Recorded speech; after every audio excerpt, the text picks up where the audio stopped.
오늘 함께 나눌 말씀은 레위기 1장 1절부터 3절 그리고 9절도 있습니다. 근데 제가 문맥상 3절까지만 끊어서 저희 함께 봉독했습니다.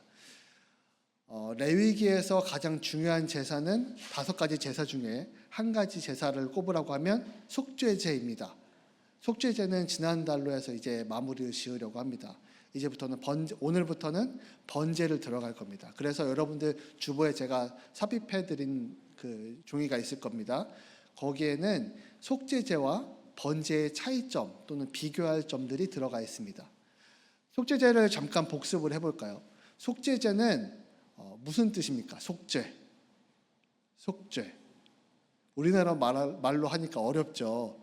영어로 하면 쉽습니다. sin이라고 합니다. sin. 영어로 sin은 죄라는 뜻이에요.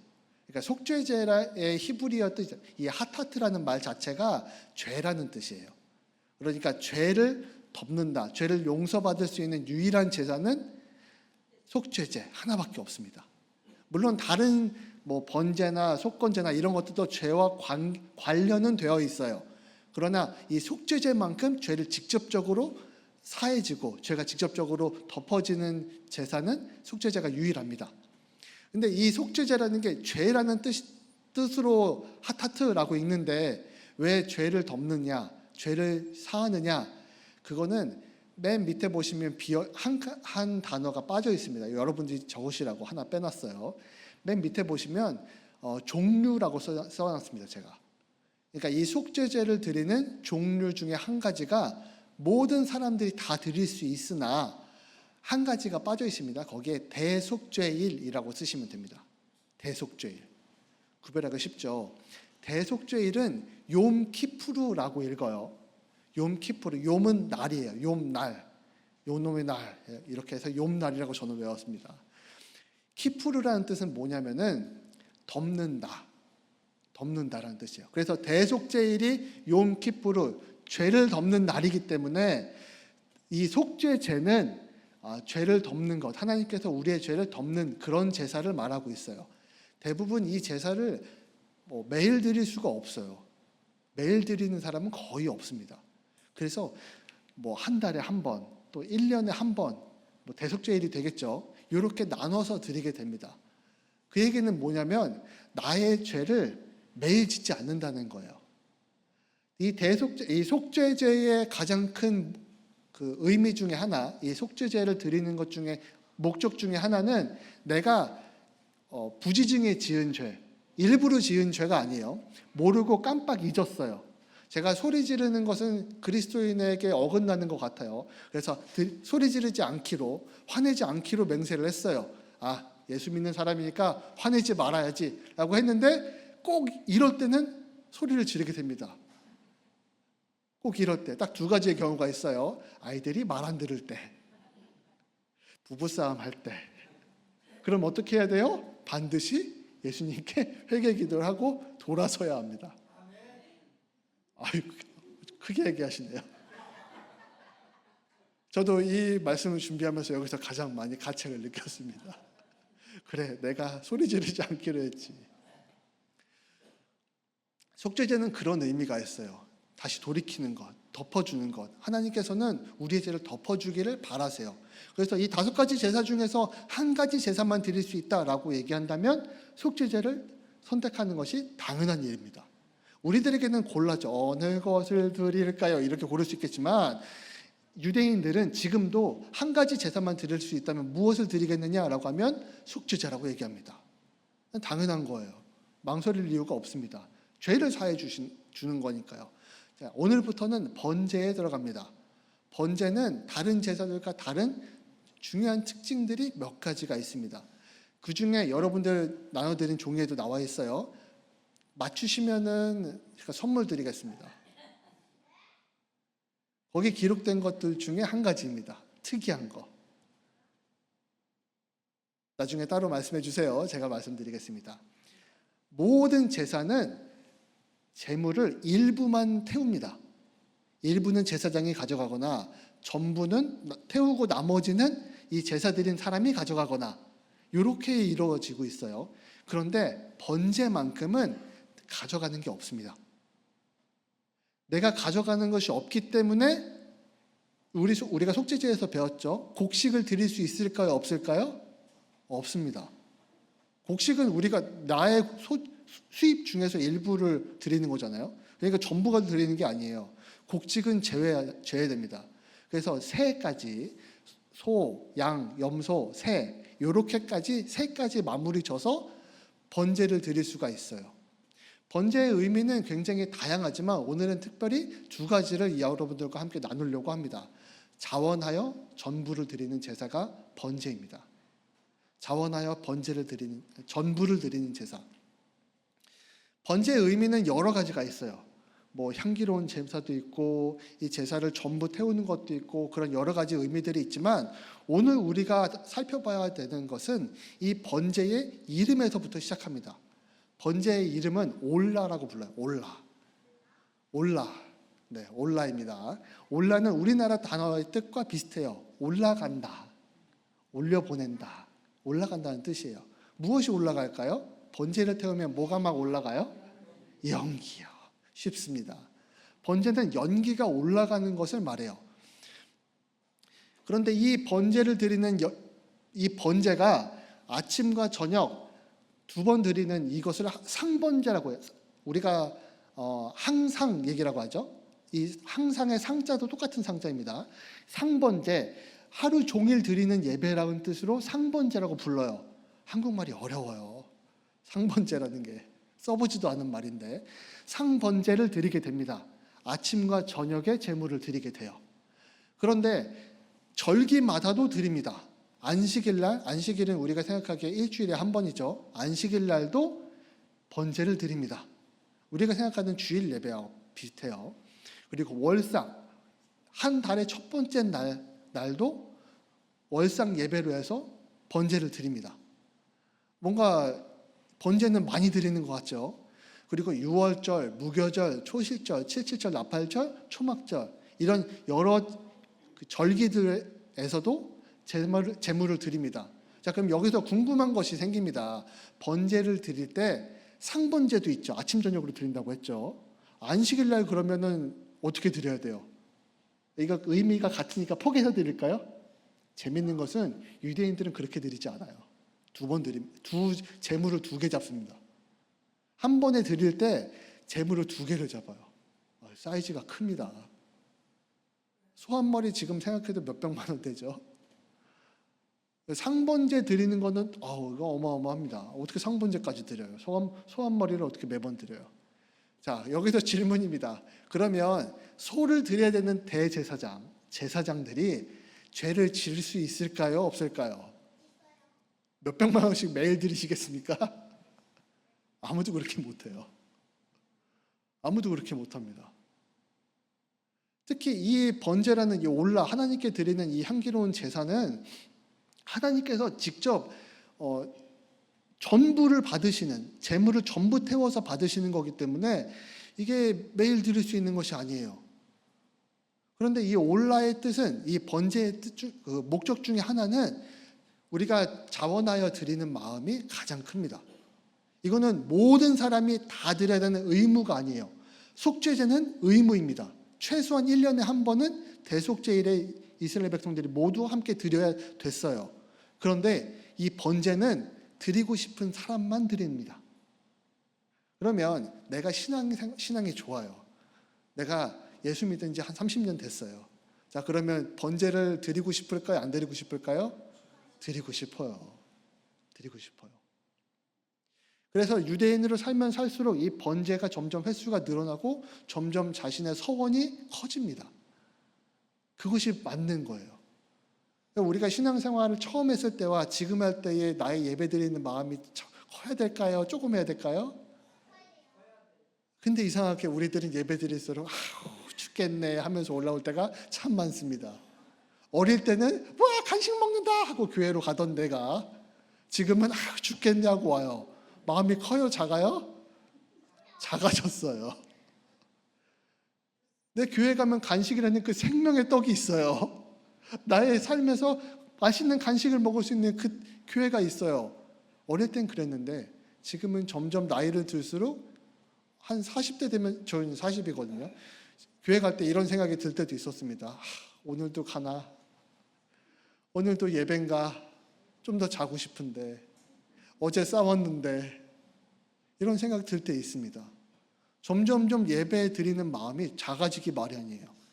그러나 내가 하나님께서 나의 예배를 받으신다는 기준으로 생각해 보면 점점점 그 마음이 커져야 합니다.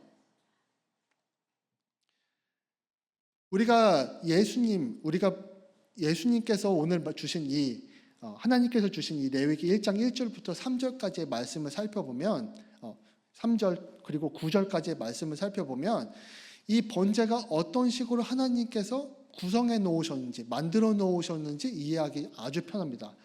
1장 1절을 보면 하나님께서 모세를 부르세요. 그래서 우리들에게 이 번제를 드리기 위해 우리들에게 번제를 주실 때 가장 큰 의미는 부르심입니다. 뭐라고요? 부르심. 두 번째는 이 번제가 내가 억지로 드리면 안 돼요. 의무감에 드려서는 안 돼요. 자원하여 드립니다. 무슨 얘기냐면 3장 약간 후반절에 보면 여호와 앞에 기쁘게 받으시도록 이 해당하는 부분이 자원하여 하나님께서 기쁘게 받으시도록 드려야 하는 제사입니다. 그러니까 내가 억지로 드려서는 안 되겠죠. 그런데 재미있는 것은 우리 아이들은 엄마가 돈을 주면서 교회 가서 꼭 헌금해라 라고 얘기합니다. 아직 자원하진 않았어요. 그래서 유대인들은 13세가 되기 전까지는 아이들이 큰 죄를 져도 죄라고 여기지 않습니다. 자신의 의지대로 자신이 무엇인가 할 수 있는 나이가 13세부터라고 생각해요. 그래서 13세, 그러니까 12세 말까지는 아이에게 모세오경을 외우도록 가르칩니다. 굉장히 엄격하죠. 그런데 그게 엄격한 것은 우리가 안 하기 때문에 그게 엄격해 보이는 거예요. 원래 하는 사람에게는 엄격하지 않습니다. 저희 아이는 지금 아직 포크를 잘 씁니다. 젓가락은 우리 어른들이 잘 써요. 자, 젓가락을 잘하는 저희 입장에서 아이가 젓가락질을 못하면 어떻게 생각합니까? 답답합니다. 어떻게 밥 먹으려고 그래? 이런 생각 가지고 있어요. 그런데 젓가락을 갖고 있는 아이 입장에서는 왜 힘들게 젓가락질을 해? 포크로 찍으면 되는데. 그러니까 내가 하던 것을 생각하면 그것이 어려운 일이 아니에요. 신앙생활도 마찬가지입니다. 내가 하나님께 기쁘시게 하기를 마음먹고 그렇게 생각하면서 그렇게 예배를 드리기 시작하면 그것이 당연한 것이 돼요. 그런데 내가 나의 삶을 더 중요하게 생각하고 나의 인생의 마음을 더 많이 쓰게 되면은 어떻게 인생이 달콤한 사람이 몇 명이나 됩니까? 힘들고 어렵고 고통스러운 시간들을 묵상하게 되고 거기에 사로잡혀서 하나님을 기쁘시게 하는 예배라기보다는 하나님 내 것 좀 들어주세요. 하나님 내 기도 좀 들어주세요. 저 힘들잖아요. 안 보여요? 저 힘든 거? 이렇게 하고 예배드린다는 거예요. 그러다가 하나님이 나의 기도에 응답하지 않으셔서 그 기도를 돌아주셨을 때 내가 어떤 마음이 생기냐면 하나님 작아네. 하나님 작아네. 내가 그렇게 열심히 했는데 아니 세상 신도 지성이면 감천이래. 왜 하나님은 안 들어줘? 이렇게 마음 먹게 된다고요. 같은 예배와 같은 시간을 드리는데 이 마음이 굉장히 다릅니다. 그래서 번제는 자원하여 드리는 마음. 우리 살성교회 성도님께서 주일날 이렇게 모이신 것은 자원하여 드리시는 것 예배로 저는 믿겠습니다. 그리고 이 제물을 하나님께 가지고 옵니다. 회막으로 가지고 오게 됩니다. 3절 후반절에 보면 드릴지니라 라고 얘기해요. 그러니까 나의 제물을 전부 가지고 와서 전부 태우는 것, 이것을 하나님께서 받으시는 번제의 제사로 얘기합니다. 그래서 모두 9절에 여기서는 읽지 않았지만 성경 9절을 보세요. 9절을 보면 전부 태우는 것으로 끝납니다. 그럼 하나님께서 향기롭게 받으신대요. 번제는 이런 식으로 구성이 되어 있습니다. 물론 절차와 이런 순서대로 하면은 제가 한번 속죄제 때 한번 말씀을 드렸어요. 그렇기 때문에 어렵진 않으셨을 겁니다. 모르시면은 유튜브 찾아가서 태성교회 설교 보시면 돼요. 부르심 그리고 자원하여 가지고 와서 전부 태우는 것이 번제의 순서입니다. 한번 읽어보실까요? 시작. 부르심, 자원하여, 가져옴, 전부 태움. 저는 주일 예배를 번제쯤이라고 생각을 합니다. 주일 예배를 번제라고 생각해요. 그런데 속죄제는 아마 주일날 예배 드릴 수 있는 기회가 많지 않을 거예요. 개신교에서는 대속죄 예배라는 것이 없어요. 대속죄 예배라는 것이 없어요. 왜 그러냐면 이 속죄제라는 이 의미를 예수님 믿을 때 내가 먼저 예수님을 믿는 믿음으로 시작했기 때문에 그래요. 제가 시작이라고 말씀드렸죠. 끝나지 않아요. 우리가 살면서 이 예수님과 함께 삶을 살아가는 시작이지만 예수님이 걸어가는 발걸음과 내 발걸음이 보폭이 다를 때가 있어요. 또는 저기 예쁜 곳이 보여서 저기를 잠깐 갔다 올게요 그러고 갈 때도 있어요. 마치 저희 아이가 아빠 저 이거 좀 할게요 그러고 이 길로 가야 되는데 이리로 가요. 우리 설아가 요즘에 그런 행동을 자주 합니다. 설아야 와서 밥 먹으라 그러면 이것 좀 하고 갈게요 그러고요. 밥은 식는데 어른들 마음 있잖아요. 밥이 식기 전에 따뜻할 때 먹었으면 좋겠다는 그 마음. 다 식어 빠진다는 겁니다. 그래도 밥을 먹고 있는 아이를 보고 있으면 기뻐요. 하나님께서 마치 그러신 것처럼 내가 속죄제를 시작해서 예수님과 함께 삶을 살아가지만 예수님과 함께 삶을 살아가다가 내가 잠깐 다른 곳을 겪는 짓을 하거나 다른 행동을 하셔도 예수님께 회개하면 다시 돌아올 수 있어요. 이 속죄제가 정말 가벼운 것처럼 우리는 주일날 매번 반복되는 이 예배를 번제라고 생각하는 것이 옳지 않나라고 저는 자그맣게 생각해 봅니다. 그 얘기는 무슨 얘기냐면 내가 자원하여 드리는 것을 매주일 다시 한번 되새긴다는 뜻이에요. 내가 전부를 드리는 것을 다시 한번 되새기는 날이라는 뜻입니다. 자원함을 먼저 살펴볼까요? 어쩌면 우리는 자원하여 예배를 드린다. 이것을 강요된 동기로 받아들였을 수도 있습니다. 무슨 얘기냐면 주일날 예배 와야 된다라고 목사님께 귀에 못이 박히게 설교를 들었기 때문에 그래서 주일날 예배를 드려야 된다고 생각할 수 있어요. 젊은 사람들은 이제 어른들 말까지 안 듣죠. 교회 안 나옵니다. 주일날 유튜브 켜놓고 설교 들으면 자기 예배가 끝난 줄 알아요. 그러니까 하나님을 믿는 것을 지식의 영역으로 이렇게 돌려버렸습니다. 그래서 내가 주일날 예배 나가는 것은 누군가 나에게 강요했기 때문에 예배를 나오는 것으로 누군가 나에게 지식을 해서 주입식 교육을 해서 내가 어쩔 수 없이 나가는 것으로 생각하는 분들도 계세요. 이런 말 하시는 분 계실 거예요. 이번 주는 안 나가면 안 되냐? 네. 나가도 되냐 안 되냐를 따지면 저희는 나가야 돼요. 근데 왜? 자원하는 마음이기 때문에 내가 가고 싶어서. 왜냐하면 하나님이 기뻐하시니까. 하나님께 나의 삶을 기쁘게 드리도록 내가 이번 주에 다시 한번 되새기는 거예요. 그래서 우리는 강요한 동기가 아니라 자원하는 마음으로 드리는 것이 마땅합니다.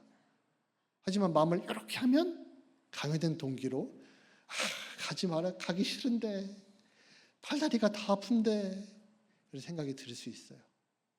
저는 우리 권사님들 보고 정말 위대함을 느낍니다. 웃는 소리가 아니라 정말 대단하십니다. 나이 들수록 몸이 고장나요. 저 그거 압니다. 저희 외할머니도 그렇게 아프셨었고요. 그런데도 교회 가시는 거, 말씀을 사모하셔서 일로 오시는 거는 정말 이건 주의 은혜 아니고서는 볼 수 없는 눈물의 드라마입니다. 또한 우리가 이 주일 예배에 참석하는 이유는 나의 전부를 드리기 위해 다시 한번 서원하는 마음에서 드리는 겁니다. 아까 말씀드렸죠. 재물을 전부 태우는 거라고요. 재물을 전부 태웠기 때문에 나와 관계없는 것이 아니에요. 이 재물이 나인 것처럼 생각을 합니다. 왜냐하면 원래는 흠없는 재물이었어요.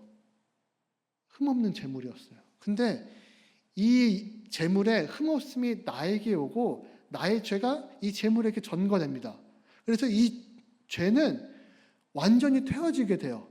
무슨 죄냐면 하나님께 서원하지 않는, 하나님께 사모하지 않는 그 죄를 번제하는 그런 의미를 닮아서 드리기 때문에 이 재물이 완전히 탄다는 건 무슨 말일까요? 내가 하나님께 거절하거나 반항하거나 이런 마음을 전부 태워서 없앤다는 뜻이에요. 내 마음속에 하나님을 사랑하는 마음, 하나님을 따르겠다는 마음, 예수님의 길을 걸어가겠다는 이 마음이 흠없는 마음이 된다는 거예요. 이 마음을 지키며 살아가라는 말입니다. 그렇기 때문에 이 전부를 드리는 사람의 이렇게 되는 마음은 뭐냐면 일부만 드립니다. 나의 삶의 일부만, 주일날만, 예배 시간만. 예배를 벗어나면 이 사람은 어떻게 되냐면 자기의 삶에서 자기가 주인이 됩니다. 내가 화내는 것은 마땅해요. 성경 말씀에 원수를 사랑하라는 말이 있어도 듣지 않습니다. 내 이웃을 돌아보라고 얘기한 것이 있어도 돌아보지 않습니다. 내가 주인공이에요. 내가 고생했어요. 내가 벌었어요. 내가 지금까지 이렇게 이뤘어요. 하나님이 축복하셨죠. 근데 내가 고생을 좀 더 많이 한 것 같아요. 하나님은 말만 하셨잖아요. 아니면 글로 써셨나? 말도 안 해요. 이거 복사해가지고 사람들한테 나눠줘요. 고생은 내가 했어요. 그래서 주일날 1시간만큼은 양보할게요. 이렇게 마음 먹는 사람들이 일부에 헌신을 하는 사람입니다. 나의 삶의 일부만 헌신해요. 자기는 아니라고 생각할 수 있습니다. 그런데 재밌는 것은 무엇이냐면 가족들은 다 알아요. 이 사람이 전부를 헌신하는지 일부를 헌신하는지, 자기의 삶을 전부 들여서 예수님의 길을 걸어가는 사람인지, 아니면 자기 예배 일주일에 한 번 1시간 그거 조금 드리고 나서 나머지는 자기가 주인으로 삶을 살아가는지 가족들은 다 알아요. 그래서 남에게 하는 것보다 더 존귀하게 가족에게 해야 합니다. 제가 이렇게 설교하면 저희 아내는 봅니다. 여러분들은 들으셨어요, 오늘 설교를. 오늘 이 번제에 관한 이 전부를 헌신해야 한다는 말씀을 여러분 들으셨습니다. 그럼 여러분들은 되돌릴 수 없습니다. 되돌릴 수 없습니다. 이게 하나님 뜻이 아니라면 아예 저도 이야기하지 않겠죠. 교회가 아니라면 이런 이야기 듣지 않겠죠. 들을 필요 없습니다. 세상 사람들이 원하는 그런 지식들과 우리 하나님께서 말씀하신, 예수님께서 걸어가신 이 길은 정말 다릅니다. 가치에 있어서도 다릅니다. 여러분들이 사람을 쓰는 사람 입장, 그러니까 여러분들이 사장, CEO라고 생각해 보십시오. 여러분이 회장님이에요. 여러분이 사람을 채용함에 있어서 이 회사에 전부를 드리는 사람을 채용하시겠습니까? 아니면 자기의 삶은 이만큼이고 이만큼만 회사에 열심을 다하는 사람을 채용하시겠습니까? 네. 그런데 세상은 여러분들께 어떻게 알려줬냐면 자기의 삶에서 일은 한 부분이에요. 내가 이 일을 하는 것은 나의 삶을 지키기 위한 거예요. 이런 사고방식이 요즘에 유행하는 방식입니다. 그래서 젊은 사람들이 한 가지 일을 오래 하지 않아요. 오래 할 필요가 없습니다. 왜냐하면 나의 삶에서 돈이라는 수단, 도구만 필요하기 때문에 이 직장이 아니어도 돼요. 어차피 다 최저임금 주는데 뭐. 그렇죠? 그러니까 기독교 사업가들은 돈을 많이 주면서 부려야 됩니다. 남들보다 더 많이 주면서 못 떠나게. 자기의 삶의 전부를 드리는 사람은 차원이 달라요.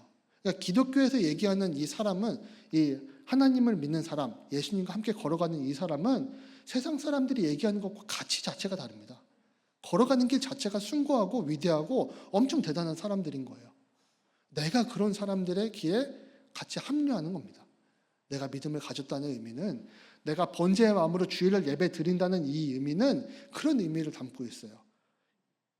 하루 살아가는 것도, 내가 하루 숨 쉬는 것도 주의 은혜입니다.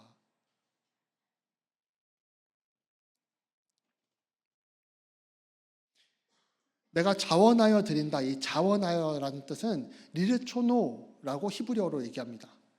여호와 앞에 기쁘게 받으시도록, 여호와 앞에 기쁘게 받으시도록 이라는 뜻을 담고 있어요. 이 리르초노라는 뜻은 그의 뜻대로, 그러니까 자원하여라고 제가 선택해 놓은 이 단어는 그의 뜻대로, 하나님의 뜻대로, 하나님의 기뻐하심을 위해서 자원하여 만들어 놓은 겁니다. 그러니까 내가 스스로 내가 열심을 다해서 이 예배당에 들어온 것이 아니에요. 나의 이 예배당에서 예배드리는 목적은 하나님이 기쁘시게 하기 위해서 나의 예배를 드리는 겁니다. 우리가 예배를 드릴 때 내가 예배를 드리고 내가 헌금을 하고 내가 신앙생활을 하고 내가 기도를 하고, 그러니까 하나님은 대답해야 되고 들어줘야 되고 하나님은 이것에 대해서 반응해 줘야 되고 내 나쁜 반응 말고 좋은 반응만 해야 되고, 이렇게 여기는 것이 아니라 하나님이 기쁘시게 하는, 하나님을 기쁘시게 하는, 하나님이 기쁜 예배를 드리는 것이 나의 목적이라는 거예요. 그런데 착각하는 분들이 계세요. 내가 살아가는 것은 하나님을 기쁘시게 하기 위함이라고 생각하시는 분들이 있을 수 있습니다.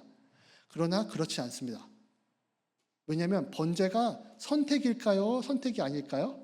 선택입니다. 아까 말씀드렸죠. 번제는 드리고 싶은 사람만 드려요.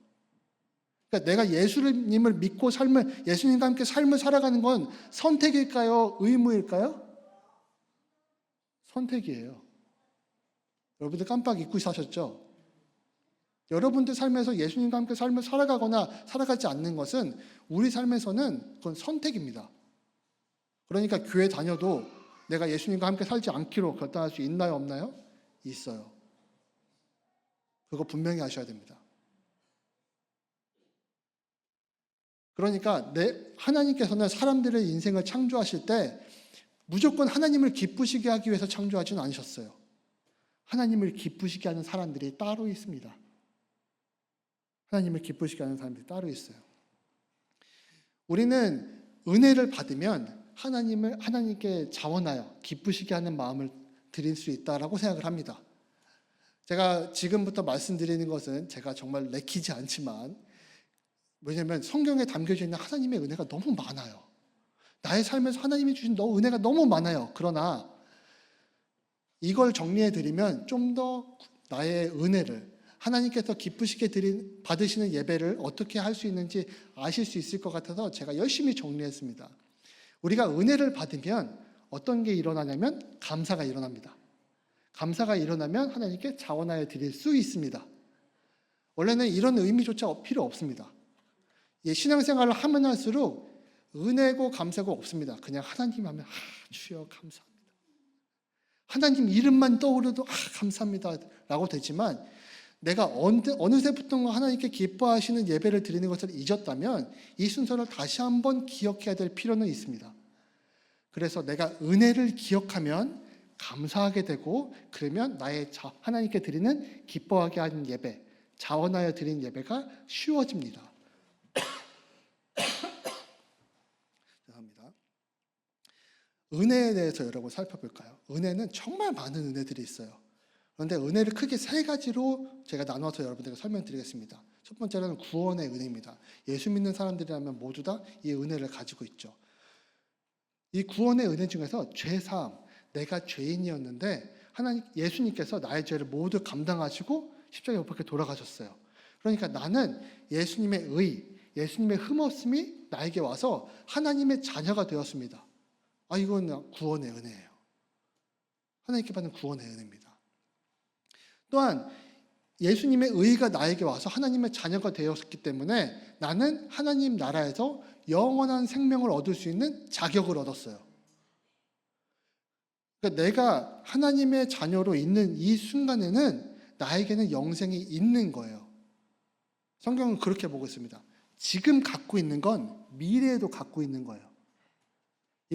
이걸 나쁘게 표현하면, 지금 내가 나쁜 마음을 갖고 있으면 미래에 나의 심판이 약속되어 있기 때문에 지금의 나는 심판의 사람이 되는 겁니다.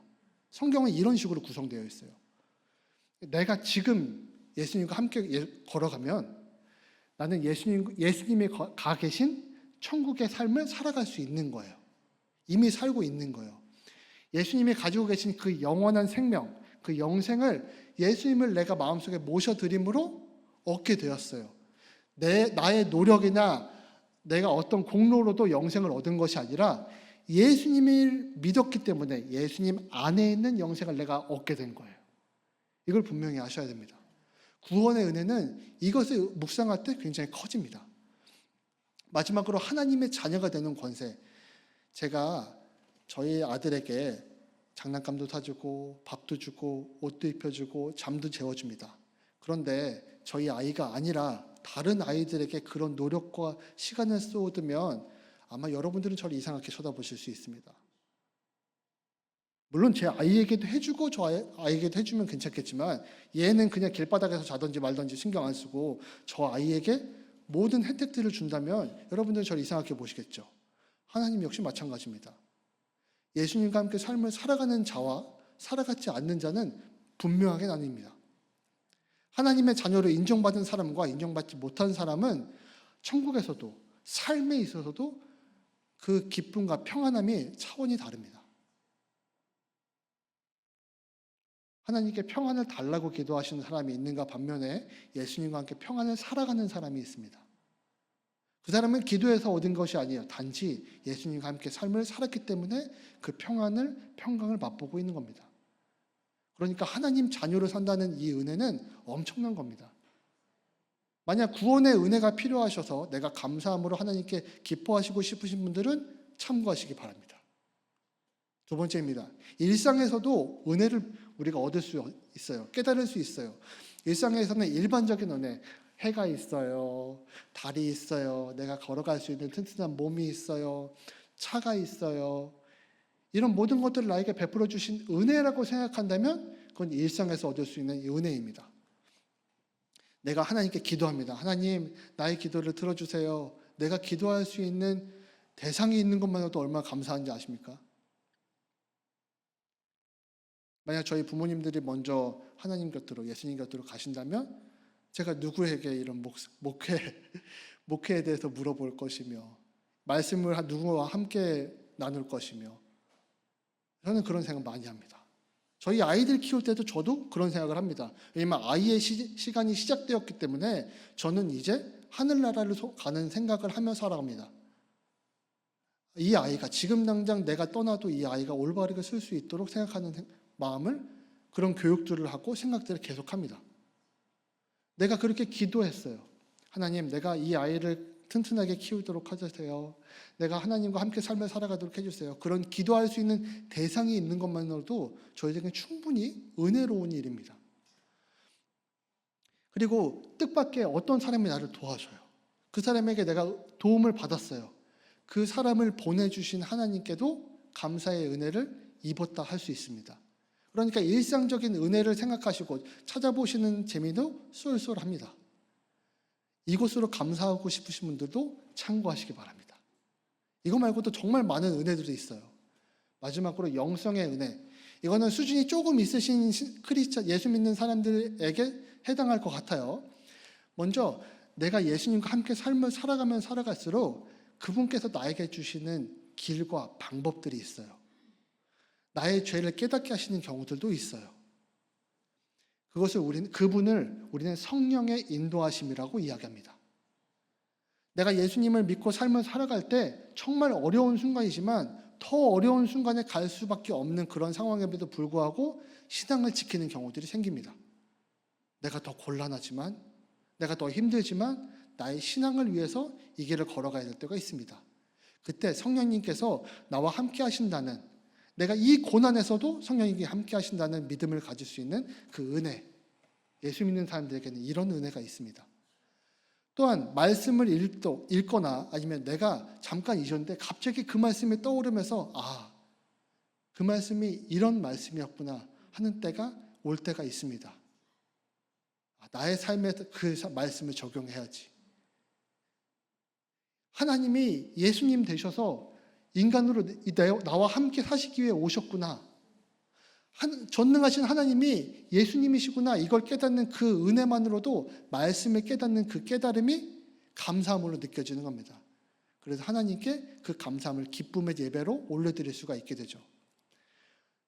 이건 좀 양방향으로 갈릴 수 있을 것 같습니다. 기도의 응답입니다. 기도의 응답은 이 예화를 들으면 여러분들이 확실히 아실 것 같아요. 사도 바울이 하나님께 자기 자신의 육체의 가시가 있다라고 얘기해요. 육체의 가시를 위해서 하나님께 기도를 합니다. 그런데 하나님께서 이렇게 얘기하세요. 너의 은혜가 만족스럽고 너의 은혜가 크기 때문에 너의 육체의 가시를 준 거야 라고 얘기를 해요. 그러면 사도 바울은 그 기도 응답 이후에 다시 육체의 가시를 위해서 기도했을까요? 안 했을까요? 안 했습니다. 왜냐하면 그 기도는 이미 응답받았어요. 내가 하나님을 알아가면 알아갈수록 이 깊은 은혜에 사로잡힘, 예수님을 알아가면 알아갈수록 그 은혜와 감격, 그리고 사람들에게 전할 수 있는 그 자리를 주시는 것이 하나님의 은혜가 너무 크다는 것을 알았기 때문에 나에게 겸손을 가르치시고 나에게 불편함을 하나님께서 주셨다라고 사도 바울은 믿었을 겁니다. 그래서 그 기도는 다시 이루어지지 않았을 거예요. 우리들이 어려운 것들을 겪을 때 그런 마음이지 않을까 싶습니다. 예수님을 믿을 때 내가 몸이 불편하거나 또는 내가 경제적으로 너무 어렵구나 이런 기도들을 하는데 어떤 분들은 응답이 안 된다, 거절이라고 얘기하시지만 저는 그렇게 믿지 않습니다. 이 고난과 이 어려움 속에서도 분명히 하나님께서 나에게 의도하시는 은혜의 말씀들이 있어요. 나를 사랑하시는 그 사랑의 기쁨이 있습니다. 그런데 그것을 제껴놓고 하나님은 나에게 기도, NO! 안 돼! 라고 얘기했어. 저는 차마 그렇게 할 수 없습니다.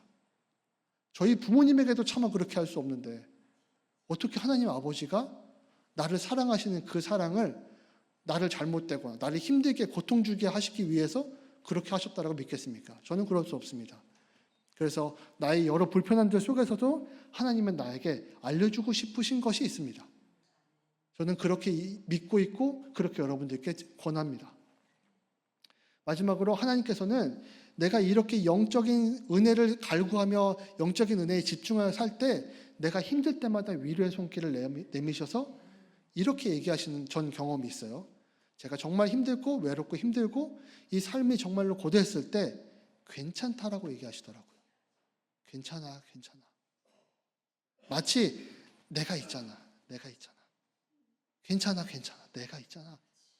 괜찮아, 지금 너에게 이것이 있잖아. 예수님께서는 위로의 손길을 우리에게 끊임없이 반복해서 내밀고 계십니다. 그래서 이 모든 은혜들을 우리가 경험을 할 때 우리가 감사를 경험할 수 있고 하나님께 기쁨의 제사를 드리는 것이 쉬워집니다. 그럼 나의 전부를 드린다는 것은 무엇일까요? 이 전부를 드린다, 이 올라라고 이야기할 수 있습니다. 번제, 하나님께 올려드린다라는 것입니다. 자기 자신의 전부를 불태우는 거기 때문에 전적인 헌신, 나의 완전한 헌신을 하나님께 드리는 것이 됩니다.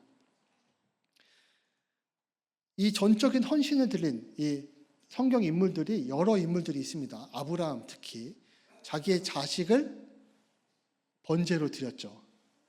솔로몬도 드렸습니다. 솔로몬은 좀 더 과격한 방법을 사용했어요. 원래 제사는 하루에 한 번씩 또는 하루에 두 번씩 이렇게만 드립니다. 그래서 솔로몬은 1,000번제라는 이 제사를 드리면서 한꺼번에 1,000마리의 소를 잡습니다. 이거 생각하면서 되게 웃겼어요. 왜냐하면 이 1,000마리를 준비할 수 있도록 준비한 사람은 누구예요? 자기 아빠예요. 근데 그것은 솔로몬이 누립니다. 그래서 재미있는 것은 유대인들이 솔로몬을 위대한 왕이라고 생각하지 않아요. 솔로몬은 하나님께 반역한 왕으로 생각하는 사람이 더 많습니다. 솔로몬의 기도가 하나님께 연락됐고 하나님께서 그날 밤에 다급히 오십니다. 뭐 들어줄까? 뭐 들어줄까? 그래서 하나님께서 지혜를 주시죠. 어떤 의미로는 이런 기도도 필요할 때가 있습니다. 그러니까 하나님을 알고 하나님께 의지하는 기도는 결코 허탄 것이 없어요. 그리고 욥도 번제를 드렸습니다. 욥은 잔치를 거의 매일 했어요. 돈이 워낙 많아서. 그런데 잔치를 매일 하고 잔치가 끝난 뒤에 자녀들을 하나둘 불러서 그 자녀들로 하여금 번제를 드리겠습니다. 왜냐하면 그 마음속에 이 자식이 혹시라도 자기도 모르는 죄를 졌을까 봐 하나님께 전적인 헌신을 가르치기 위해서 자녀들에게도 잔치가 끝나면 와서 번제를 드리도록 했어요. 욥기 1장 5절에 나옵니다. 저도 이거 준비하면서 깜짝 놀랐습니다. 시험만 받은 게 아니에요, 이 사람이. 의인으로서 굉장히 위대한 업적들을 남겼습니다. 그리고 사무엘도 블레셋과 전투하기 전에 이스라엘 백성들의 모든 죄를 용서해달라고 회개하고 하나님께 우리 이스라엘 백성들은 다시 한번 하나님께 예배드리고 하나님께 바라보겠습니다라는 번제의 제사를 드립니다. 그래서 전적인 헌신, 이 전적인 헌신은 많은 사람들이 예수님을 믿고 살아가면서 반드시 필요한 우리들의 결과입니다. 예수님을 믿는 우리들에게 우리들만 지키라고 하면 예수님께 좀 억울하겠죠. 근데 예수님도 이미 이 번제의 제사를 미리 다 드리셨습니다. 예수님께서는 하나님이셨는데 육체를 입고 성육신으로 내려오셨어요.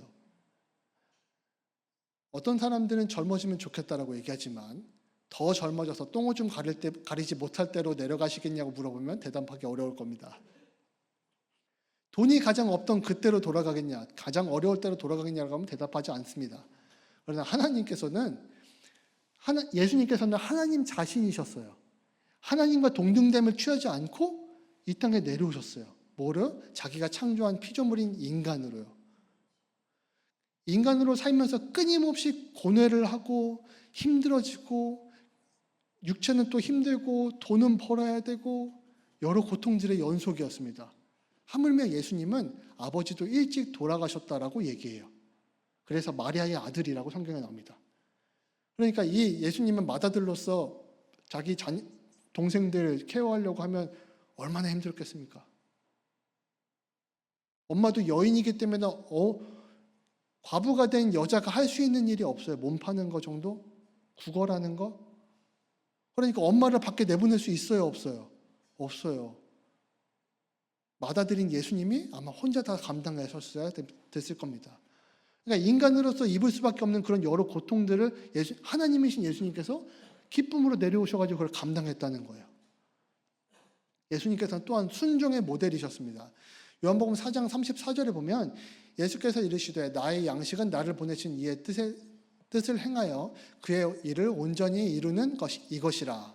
그러니까 예수님께서는 자기의 뜻으로, 인간의 마음으로 자기의 삶을 이루신 것이 아니라 하나님께서 먼저 이야기하신 그것으로 나 자신의 삶을 가득 채우셨다는 거예요. 우리도 그렇게 삶을 살아간다고 약속한 것이 예수님을 믿는다라는 시작입니다. 또한 예수님께서는 자기 자신이 직접 우리들에게 내려오셨어요. 마태복음 26장 39절에 보면 나의 원대로 마옵시고 아버지의 원대로 하옵소서. 나의 원대로 마옵시고. 이 말씀을 기록해 놓으신 것이 정말 감사해요. 예수님께. 예수님은 우리들의 마음을 아세요. 원수를 사랑할 수 없다는 것도 아세요. 육체가 힘들면 고통스럽다는 것도 아세요. 경제적인 것이 모두 없으면 내가 정말 마음이 쪼달리고 또 마음에 무섭고 떨리고 어떻게 할 수가 없고 내일을 걱정해야 되고 이런 염려들이 있다는 걸 아세요. 그러나 예수님의 그런 육신적인 마음을 원하시는 것이 아니라 하나님의 뜻대로 되기를 사모했습니다. 그래서 예수님은 자신의 모든 것을 자원하여 하나님 아버지께 드림으로 말미암아 예수님이 모든 이름 위에 뛰어난 이름이 되셨죠. 십자가에서 예수님은 또한 모든 것을 전부 드리셨습니다. 예수님께서 드린 전부는 자기 자신이었어요. 자기 자신을 드림으로 말미암아 이 예수님을 믿는, 예수님과 함께 길을 걸어가겠다라고 작정한 모든 사람들이 향기로운 제사가 될 수 있도록 자기 자신을 내어주셨습니다. 이미 예수님께서 번제의 제물을 완성하신 거예요. 그러니까 우리는 번제의 제물이 완성될 필요가 없죠. 예수님을 믿는 믿음으로 매일매일을 살아가면 됩니다. 또한 예수님께서는 자신이 가지고 있던 모든 영광을 버리고 내려오셨어요. 요즘 유튜브 보니까 가끔 그런 프로그램들이 있더라고요. 일정 수준 이상의 부자들이 무일푼의 땅으로 가서 뭐 알래스카나 뭐 그런 아무도 모르는 그곳에 가서 100만 원부터 부자가 되기 시작을 하더라고요. 어떤 사람은 그걸 이루는 사람도 있고 어떤 사람은 이루지 못하는 사람도 있습니다. 원래 자기 자신은 한 1,000억이 뭐예요? 그런 것은 기본적으로 뛰어넘는 막 조 단위의 부자들이 그런 프로그램들을 해요. 100만 원부터 시작하는 거예요. 돈을 많이 벌기 위해서. 근데 그건 재미로 하는 거지만 예수님은 고통받기 위해서 오셨잖아요. 죽으러 오신 거예요. 그러니까 예수님이 갖고 계시던 이 천지를 창조하시는 그 창조의 영광, 기본적으로 창조의 영광이라고 저는 생각을 합니다. 최소한 천지를 창조하신 그 창조의 영광을 버리시고 그것만으로도 굉장히 큰 영광과 자부심을 갖고 계실 때 그것을 버리시고 이 땅에 오셨어요. 그것만큼 대단한 자신의 전부를 내어주신 분은 없을 거라고 저는 생각을 합니다. 그리고 예수님께서는 마지막에 십자가에 못 박히시면서 다 이루었다라고 말씀을 마무리하시고 이 땅에서의 모든 삶은 마무리하십니다. 물론 부활하신 후에 제자들과 함께 시간을 보내세요. 그때도 제자들을 교육시키는 내용은 하나님 나라에 관련된 내용들입니다. 그러니까 예수님께서 십자가에서 이루신 이 제사의 완성은 이미 십자가에서 다 이루었다라고 얘기하는 그 순간에 끝난 거예요. 그러니까 우리가 추가적으로 제사를 드릴 필요가 없습니다. 이렇게 보면 아까 말씀드렸죠. 주일날 드리는 예배를 번제쯤으로 생각을 한다라고. 그러면 이런 사람들이 있을 수 있어요. 그럼 주일날 예배 안 나와도 되겠네요. 예수님이 이미 제사를 완성하셨으니까. 감히 말씀드리건대 예수님을 믿는 사람이라면 예수님의 모습이 나타나기 마련입니다. 성경의 모든 내용들은 반드시 아셔야 돼요. 우리 성도님들은 꼭 아셔야 됩니다. 성경에 있는 모든 사랑에 관련된 말씀들은 혼자서 하는 건 아무것도 없습니다. 혼자서 하는 건 아무것도 없어요. 교회 가끔 안 나오시는 분들을 제가 좀 속상합니다. 신앙생활은 혼자 하는 게 아니에요. 예수 믿는 건 혼자 하는 게 아니에요. 우리 태성교회라는 공동체가 우리들에게 신앙생활을 이룰 수 있는 유일한 버팀목이 되는 겁니다. 그것은 제 이야기가 아니에요. 사랑하라라고 이야기하죠. 함께하라는 건 둘 이상이 있을 때 가능한 겁니다. 그래서 모든 성경의 말씀은 기본적으로 공동체를 대상으로 이야기해요. 궁금하신 분은 주기도문을 10번 한번 외워보시기 바랍니다. 그러면 거기에 공동체가 얼마나 많이 담겨져 있는지, 예수님께서 알려주신 기도, 그 기도에 공동체가 얼마나 많이 담겨져 있는지. 그러니 교회를 안 나오시면 예수님 많이 속상하실 겁니다. 함께 신앙생활하는 것이 중요합니다. 그래서 예수님께서는 이미 우리들에게 자원함과 전부를 가르쳐 주셨어요. 그래서 우리도 그런 삶을 살아갈 수 있고 살아가야 합니다. 예수님께서 걸어가신 길은 나도 걸어가는 길이에요. 앞으로 그런 길을 걸어가겠다라고 예수님 믿어요라고 서원하신 겁니다. 그러니 여러분들께서 예수님을 믿고 여러분들 마음속에, 우리 마음속에 예수님이 있다면 예수님과 함께 살아가는 것을 망설이지 마시기 바랍니다. 예수님이 걸어가신 이 길을 나도 마땅히 걸어갈 수 있어요. 예수님이 내 마음속에 있고 성령님으로 나를 도우신다라고 성경에 기록되어 있습니다. 기억하시고 예수님과 함께 삶을 살아가시는 여러분 되시기 바랍니다. 우리 함께 이 구절을 읽고 제가 기도하도록 하겠습니다. 함께 제가 먼저 선독할게요. 예수님과 함께 나의 삶을 자원하여 전부를 드리자. 우리 모두 태성교회 성도님들은 나의 삶을 자원하여 전부를 드리는 성도 여러분 되시기 바랍니다. 기도하겠습니다.